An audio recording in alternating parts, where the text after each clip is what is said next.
Welcome to my YouTube channel Anjali Devadas Biohub. ഇന്ന് നമ്മൾ discuss ചെയ്യുന്ന ടോപ്പിക് കോംപ്ലിമെന്റ് സിസ്റ്റം. അപ്പോൾ നമുക്ക് ടോപ്പിക്കിലേക്ക് പോകാം. Complement system first discovered by Julius Bordet in 1895 and named complement by Paul Ehrlich due to its enhancement of antibody action. അപ്പോൾ ഈ ഒരു കോംപ്ലിമെന്റ് സിസ്റ്റം എന്ന് പറയുന്ന ഇത് ഡിസ്ക്രൈബ് ചെയ്തത് ജൂലിയസ് ബോർഡറ്റ് ആണ്. ഈ ഒരു കോംപ്ലിമെന്റ് എന്നുള്ള പേര് കൊടുത്തത് പോൾ എർലിച്ച് ആണ്. കോംപ്ലിമെന്റ് പ്രോട്ടീൻസിന്റെ പ്രത്യേകത എന്താണ്? ഇവർ ഗ്ലൈക്കോ പ്രോട്ടീൻസ് ആണ്. പിന്നെ ഇത് സിന്തസൈസ് ചെയ്യുന്നത് ലിവർ, അതുപോലെ തന്നെ blood monocyte, tissue macrophages, intestinal epithelial cells. ഇതിങ്ങനെ ബ്ലഡിൽ ഒരു ഇനാക്റ്റീവ് ഫോമിൽ ഇങ്ങനെ സർക്കുലേറ്റ് ചെയ്തിരിക്കും. അതുകൊണ്ട് നമ്മളിവരെ സൈമോജൻസ് അല്ലെങ്കിൽ പ്രോ എൻസൈംസ് എന്നാണ് പറയുന്നത്. പിന്നെ ഈ ഒരു കോംപ്ലിമെന്റ് പ്രോട്ടീൻസിനെ നമ്മൾ എഴുതുന്നത് C1 to C1 C2 C3 അങ്ങനെ C1 to C9 ആ രീതിയിലാണ് എഴുതുന്നത്. ചില സമയത്ത് നമ്മൾ ലെറ്റേഴ്സ് കൊണ്ട് റെപ്രസെന്റ് ചെയ്യാറുണ്ട്. അതായത് ഫാക്ടർ D, ഫാക്ടർ P അങ്ങനെയൊക്കെ പറഞ്ഞ് ചെയ്യാറുണ്ട്. Okay, so complement system describe ചെയ്തത് ജൂലിയസ് ബോർഡറ്റ് ആണ്. ഈ ഒരു കോംപ്ലിമെന്റ് എന്നുള്ള പേര് കൊടുത്തത് പോൾ എർലിച്ച് ആണ്. അതിൻ്റെ പ്രത്യേകത എന്ന് പറഞ്ഞാൽ അത് ഗ്ലൈക്കോ പ്രോട്ടീൻസ് ആണ്. ഇത് സിന്തസൈസ് ചെയ്യുന്നത് ലിവറും blood monocyte, tissue macrophages, intestinal epithelial cells ആണ്. ഇതിങ്ങനെ ഇനാക്റ്റീവ് ഫോമിലാണ് സർക്കുലേറ്റ് ചെയ്യുന്നത്. അതുകൊണ്ട് നമ്മൾ ഇതിനെ സൈമോജൻസ് അല്ലെങ്കിൽ പ്രോ എൻസൈംസ് എന്ന് പറയും. ഓക്കെ, അപ്പോൾ ഇതിൽ നമ്മൾ എന്താണ് C1 to C9 ഉള്ള രീതിയിലാണ് ഡിസിഗ്നേറ്റ് ചെയ്യുന്നത്. പിന്നെ ലെറ്റേഴ്സിൻ്റെ രൂപത്തിൽ നമ്മൾ പറയാറുണ്ട്. അപ്പോൾ ഇത് ഈ കോംപ്ലിമെന്റ് സിസ്റ്റം എപ്പോഴാണ് ആക്ടിവേറ്റ് ചെയ്യുന്നത്? ഒരു ആന്റിജൻ ആന്റിബോഡി കോംപ്ലക്സ് കാണുമ്പോഴോ അല്ലെങ്കിൽ നേരിട്ട് ആ ഒരു പാത്തജന്റെ ഡയറക്റ്റ് സ്റ്റിമുലസ് കിട്ടുമ്പോഴൊക്കെയാണ് ഇതിങ്ങനെ ഒരു കാസ്കേഡ് പോലെ പ്രവർത്തിച്ചുകൊണ്ടിരിക്കും. അതായത് ഒരെണ്ണം മറ്റാളെ ആക്ടിവേറ്റ് ചെയ്യും, അയാൾ അടുത്ത ആൾ ആക്ടിവേറ്റ് ചെയ്യും. ആ രീതിയിൽ ഇങ്ങനെ ഒരു കാസ്കേഡ് പോലെയാണിത് പോകുന്നത്. ഇനി ഈ ഒരു കോംപ്ലിമെന്റ് പ്രോട്ടീൻസ് 2 ഫ്രാഗ്മെന്റ്സുകളുണ്ട്. അതായത് A ഫ്രാഗ്മെന്റ് അതുപോലെ തന്നെ B ഫ്രാഗ്മെന്റ്. B ഫ്രാഗ്മെന്റ് ആണ് പാത്തജനായിട്ട് ബൈൻഡ് ചെയ്യുന്നത്. അതായത് B ഫ്രാഗ്മെന്റ് ആണ് എപ്പോഴും ലാർജർ ഫ്രാഗ്മെന്റ് എന്ന് പറയുന്നത്. A ഫ്രാഗ്മെന്റ് എപ്പോഴും ഡിഫ്യൂസ് ചെയ്തിട്ട് അതൊരു അനാഫില ടോക്സിൻസ് ആയിട്ട്, അതായത് ഇൻഫ്ലമേഷൻസ് ഒക്കെ ഉണ്ടാക്കുന്ന അനാഫില ടോക്സിൻസ് ആയിട്ടാണ് ആക്ട് ചെയ്യുന്നത്. ഇനി ഇവിടെ ഒരു പ്രത്യേകതയുണ്ട്. നമ്മളുടെ C2 എന്ന് പറയുന്ന കോംപ്ലിമെന്റ് പ്രോട്ടീൻ എന്ന് പറയുമ്പോൾ ഇവരുടെ ലാർജർ ഫ്രാഗ്മെന്റ് എന്ന് പറയുന്നത് A ഫ്രാഗ്മെന്റ് ആണ്. സാധാരണ കേസിൽ എപ്പോഴും B ഫ്രാഗ്മെന്റ് ആണ് ലാർജർ. ബട്ട് C2ന്റെ കേസിൽ, അതായത് C2നെ സ്പ്ലിറ്റ് ചെയ്യുമ്പോൾ C2A C2B എന്ന് പറയുന്ന 2 ഫ്രാഗ്മെന്റ്സ് ഉണ്ടാകും. അതിൽ C2A ആണ് ലാർജർ ഫ്രാഗ്മെന്റ്. B ഫ്രാഗ്മെന്റ് ആണ് ശരിക്കും കൈനിൻസ് ആയിട്ടാണ് അത് ആക്ട് ചെയ്യുന്നത്. ഓക്കെ, ഇനി അടുത്തത് അതിൻ്റെ ഫങ്ഷൻസ് എന്തൊക്കെയാണ്? കോംപ്ലിമെന്റ് പ്രോട്ടീൻ അതിൻ്റെ ഫങ്ഷൻ എന്ന് പറഞ്ഞാൽ ഓപ്സണൈസേഷൻ, അതായത് മൈക്രോബ്സിനെയൊക്കെ ഫാഗോസൈറ്റോസിസ് ചെയ്യാൻ ഹെൽപ്പ് ചെയ്യും, സെല്ലിനെ ലൈസ് ചെയ്യും, അതായത് പാത്തജന്റെ സെല്ലിനെ നന്നായിട്ട് ഡയറക്ട്ലി ഡിസ്ട്രോയ് ചെയ്യിപ്പിക്കും, ഇൻഫ്ലമേഷൻസ് ഉണ്ടാക്കി വെക്കും. അതുപോലെ തന്നെ ആ ഒരു ഇൻഫെക്ഷൻ്റെ ഭാഗത്തേക്ക് ഇമ്മ്യൂൺ സെൽസിനെ റിക്രൂട്ട് ചെയ്യാനായിട്ടാണ് ഹെൽപ്പ് ചെയ്യുന്നത്. അപ്പോൾ നമുക്ക് ഓരോ പാത്വേസ് നോക്കാം. മെയിനായിട്ട് 3 പാത്വേസ് നമുക്ക് പഠിക്കാനുണ്ട്. അപ്പോൾ കോംപ്ലിമെന്റ് സിസ്റ്റം ആക്ടിവേറ്റ് ചെയ്യുന്ന 3 പാത്വേസ് വഴിയാണ്. First classical pathway. ക്ലാസിക്കൽ പാത്വേയുടെ പ്രത്യേകത എന്ന് പറഞ്ഞാൽ ഇതിനെന്തായാലും ആക്ടിവേറ്റ് ചെയ്യണമെങ്കിൽ ഒരു ആന്റിജൻ ആന്റിബോഡി കോംപ്ലക്സ് ഫോം ചെയ്തതിൽ മാത്രമേ ഇത് ആക്ടിവേറ്റ് ചെയ്യുള്ളൂ. ഓക്കെ, അപ്പോൾ ഫസ്റ്റ് നമുക്ക് നോക്കാം. Initiated when an antigen antibody complex is form. ഇത് എന്താണ്? ഒരു ആന്റിജൻ ആന്റിബോഡി കോംപ്ലക്സ് ഫോം ചെയ്യുമ്പോഴാണ് ഈ പറയുന്ന ക്ലാസിക്കൽ പാത്വേ ആക്ടിവേറ്റ് ചെയ്യുന്നത്. ആദ്യം തന്നെ കോംപ്ലിമെന്റ് C1 എന്താ ചെയ്യുന്നത്? ഈ ആന്റിജൻ ആന്റിബോഡി കോംപ്ലക്സിലേക്ക് ബൈൻഡ് ചെയ്യും. ഓക്കെ, അപ്പോൾ എന്താ ചെയ്യുന്നത്? C1 എന്താ ചെയ്യുന്നത്? C1 ആന്റിജൻ ആന്റിബോഡി കോംപ്ലക്സിലേക്ക് ബൈൻഡ് ചെയ്യും. ആന്റിജൻ ആന്റിബോഡി കോംപ്ലക്സിലേക്ക് ബൈൻഡ് ചെയ്യും. C1 എന്ന് പറയുമ്പോൾ അതൊരു കോംപ്ലക്സ് ആണ്. അതായത് അതിൽ ആരൊക്കെയുണ്ട്? അതിൽ C1Q, അതുപോലെ തന്നെ C1R, അതുപോലെ തന്നെ C1S. ഓക്കെ, അതായത് ഒരു C1Q, 2 C1R, 2 C1S, ഇങ്ങനെ ഒരു കോംപ്ലക്സ് ആണ് C1 എന്ന് പറയുന്നത്. ആദ്യം തന്നെ നമ്മളുടെ C1Q എന്താ ചെയ്യുന്നത്? C1Q ആന്റിബോഡിയുടെ FC റീജിയനിലേക്ക് വന്ന് ബൈൻഡ് ചെയ്യും. ഓക്കെ, ഏറ്റവും ഫസ്റ്റ് ആരാണ് ബൈൻഡ് ചെയ്യുന്നത്? C1 കോംപ്ലക്സിലുള്ള C1Q ആന്റിബോഡിയുടെ FC റീജിയനിലേക്ക് വന്ന് ബൈൻഡ് ചെയ്യും. അന്നേരം എന്ത് സംഭവിക്കും? അന്നേരം C1Rഉം അതുപോലെ തന്നെ C1Sഉം ആക്ടിവേറ്റ് ചെയ്യും. ഓക്കെ, അപ്പോൾ ഒന്ന് ആലോചിച്ച് നോക്കുക. ക്ലാസിക്കൽ പാത്വേ ആക്ടിവേറ്റ് ചെയ്യുന്നപ്പോഴാണ് ഈ പറയുന്ന C1 എന്ന് പറയുന്ന കോംപ്ലക്സ് അല്ലെങ്കിൽ C1 പ്രോട്ടീൻ ആന്റിജൻ ആന്റിബോഡി കോംപ്ലക്സിലേക്ക് വന്ന് ബൈൻഡ് ചെയ്യും. ഈ C1 കോംപ്ലക്സിലുള്ള C1Q ആണ് ആന്റിബോഡിയുടെ FC റീജിയനിൽ വന്ന് ബൈൻഡ് ചെയ്യുന്നത്. അന്നേരം C1Rഉം C1Sഉം ആക്ടിവേറ്റ് ചെയ്യുന്നു. ഓക്കെ, ഇനി എന്താ സംഭവിക്കാം? ഈ പറയുന്ന C1s എന്ത് ചെയ്യും? C1s നമ്മളുടെ C2വിനെയും അതുപോലെ തന്നെ C4നെയും ആക്ടിവേറ്റ് ചെയ്യിപ്പിക്കും. ഓക്കെ, C1s എന്താ ചെയ്യുന്നത്? C2വിനെയും, അതായത് ഇപ്പോൾ എന്താ സംഭവിക്കണം, ഏറ്റവും ഫസ്റ്റ് തന്നെ C1q ആൻറ്റിബോഡിയുടെ FC റീജിയനിൽ വന്ന് ബൈൻഡ് ചെയ്തു. അന്നേരം C1rഉം C1sഉം ആക്ടിവേറ്റ് ചെയ്തിട്ടുണ്ട്. അതിൽ ഈ C1s എന്താ ചെയ്യുന്നത്? C2വിനെയും C4നെയും ആക്ടിവേറ്റ് ചെയ്യിക്കും. അപ്പോൾ എന്ത് സംഭവിക്കും? ഈ C2ഉം C4ഉം സ്പ്ലിറ്റ് ചെയ്യും. C2 സ്പ്ലിറ്റ് ചെയ്ത് C2aയും അതുപോലെ തന്നെ C2b ആയിട്ട് മാറും. ഓക്കെ, അതുപോലെ തന്നെ C4ഉം എന്ത് ചെയ്യുന്നുണ്ട്? സ്പ്ലിറ്റ് ചെയ്യുന്നുണ്ട്.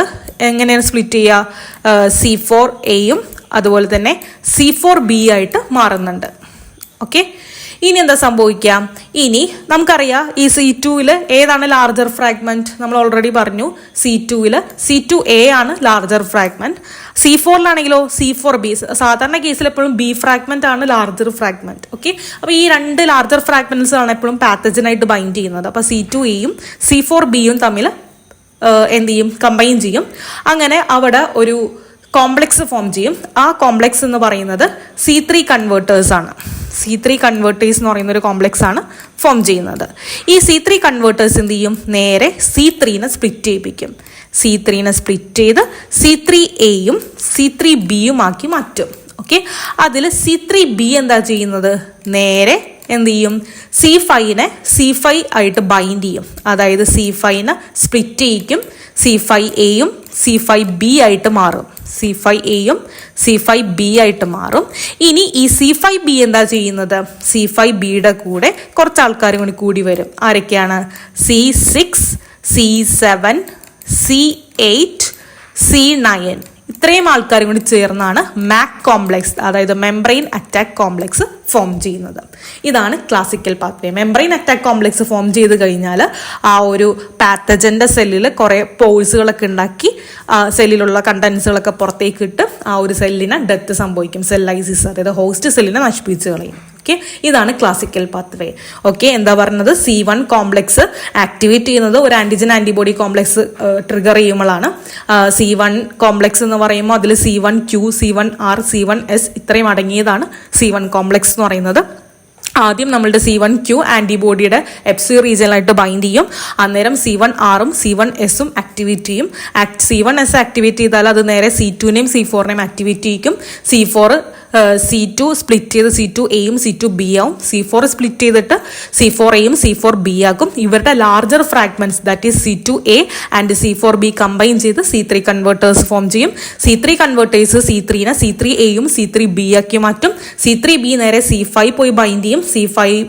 C5നെ സ്പ്ലിറ്റ് ചെയ്ത് C5aയും C5b ആക്കി മാറ്റും.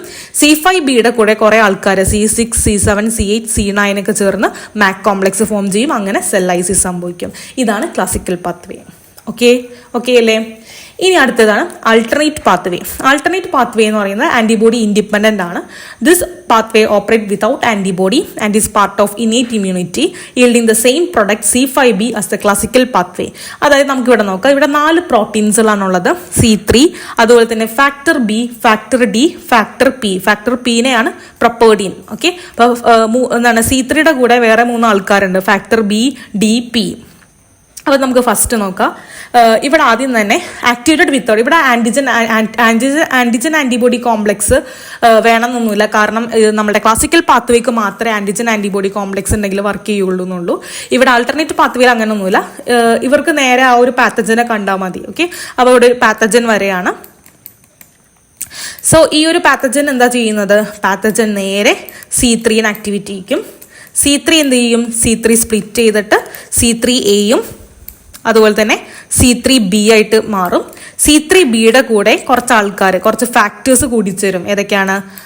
Factor B, D, P. Okay, അപ്പോൾ C3bയുടെ കൂടെ ഫാക്ടർ B, D, P ചേരും. ഇവരെന്നിട്ട് എന്താ ചെയ്യുന്നത്? ഇവർ നേരെ C5നെ ആക്ടിവേറ്റ് ചെയ്യിക്കും. ഓക്കെ, C5നെ ആക്ടിവേറ്റ് ചെയ്യിക്കുമ്പോൾ C5 സ്പ്ലിറ്റ് ചെയ്യുന്നു. C5 സ്പ്ലിറ്റ് ചെയ്യുമ്പോൾ C5aയും C5bയും ഫോം ചെയ്യുന്നു. അതിൽ C5b ആണ് ലാർജർ ഫ്രാഗ്മെന്റ്. ഈ ലാർജർ ഫ്രാഗ്മെന്റിന്റെ കൂടെ C6, 7, 8, 9 ഇവരൊക്കെ ചേർന്ന് MAC കോംപ്ലക്സ് ഫോം ചെയ്യുന്നു. ഇതാണ് എന്ത് ആൾട്ടർനേറ്റ് പാത്വേ. ഓക്കെ, ആൾട്ടർനേറ്റ് പാത്വേയുടെ പ്രത്യേകത എന്ന് പറഞ്ഞാൽ അവർക്ക് എന്താണ് ആന്റിജൻ ആന്റിബോഡി കോംപ്ലക്സിന്റെ ആവശ്യമൊന്നുമില്ല. കണ്ടോ activated without antigen antibody complex. ഇവിടെ എന്താണ് പാത്തജന്റെ പ്രസൻസിൽ തന്നെ എന്താ സംഭവിക്കുക, C3 സ്പ്ലിറ്റ് ചെയ്ത് C3A C3B ആയിട്ട് മാറുന്നുണ്ട്. C3B എന്താ ചെയ്യുന്നത്, ഫാക്ടർ BDP കൂടെ ബൈൻഡ് ചെയ്യുന്നു. അന്നേരം അവരെന്താ ചെയ്യുന്നത്, C5 ആക്ടിവേറ്റ് ചെയ്യും. അപ്പൊ C5 സ്പ്ലിറ്റ് ചെയ്ത് C5A + C5B ആയിട്ട് മാറും. അതിൽ C5B C6 C7 C8 C9 കൂടെ കമ്പൈൻ ചെയ്ത് മെംബ്രെയിൻ അറ്റാക്ക് കോംപ്ലക്സ് ഫോം ചെയ്യുന്നു. ഇതാണ് ഇതാണ് അൾട്ടർനേറ്റ് പാത്വേ എന്ന് പറയുന്നത്.